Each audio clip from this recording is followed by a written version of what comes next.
டிஎன்பிசியில் ரிப்பீட்டடாக கேட்கக்கூடிய சம்ஸ் தான் பார்த்துட்ருக்கோம். அதில் சிம்பிளிஃபிகேஷனில் ஸ்கொயர் ரூட் மாடல் சம்ஸ் பார்த்துட்ருக்கோம். எத்தனாவது மாடலில் 5th மாடல் பார்த்துட்ருக்கோம். ஆல்ரெடி 4 மாடல் அப்லோட் பண்ணியிருக்கோம். வேணுன்றவங்க பார்த்துட்டு வந்துடுங்க. சரி, சம் பார்க்கலாமா? சிம்பிளிஃபை 5√3 + 18√3 - 2√3.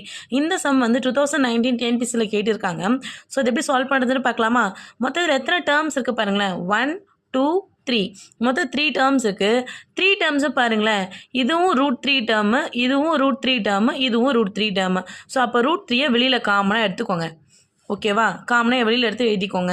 இப்போ பார்த்தீங்கன்னா ரிமைனிங் யாரெல்லாம் இருக்கா பாருங்கள். இதில் ஒரு +5 இருக்காங்க, இதில் +8 இருக்காங்க, இதில் -2 இருக்காங்க. ஒரு நம்பருக்கு முன்னாடி ஒன்றுமே இல்லைனா ப்ளஸ் இருக்குன்னு அர்த்தம். ஸோ அப்போ இதுவும் ப்ளஸ், இதுவும் ப்ளஸ், ரெண்டுத்தையும் ஆட் பண்ணிங்க அப்படின்னா 23 வரும். கரெக்டாக? ரெண்டுமே ப்ளஸ் ஆட் பண்ணிங்கன்னா 23. இதில் 2 மைனஸ் பண்ணணும். 2 மைனஸ் பண்ணிங்க அப்படின்னா 21√3 வரும். அவ்வளோதான் ஆன்சர். எந்த ஆப்ஷன் பார்த்தீங்கன்னா ஆப்ஷன் பி. ஸோ இதே மெத்தடில் தான் இந்த சம்மும் இருக்குது. இதை சால்வ் பண்ணி என்ன ஆன்சர் வருதுன்னு சொல்லுங்கள். அண்ட் ஆல்சோ இந்த டைப்பில் எந்த மாதிரி சம்ஸ் கேட்டாலும் நீங்கள் இதே மாதிரி சால்வ் பண்ணுறதுக்கு ட்ரை பண்ணுங்கள். தேங்க்ஸ் ஃபார் வாட்சிங்.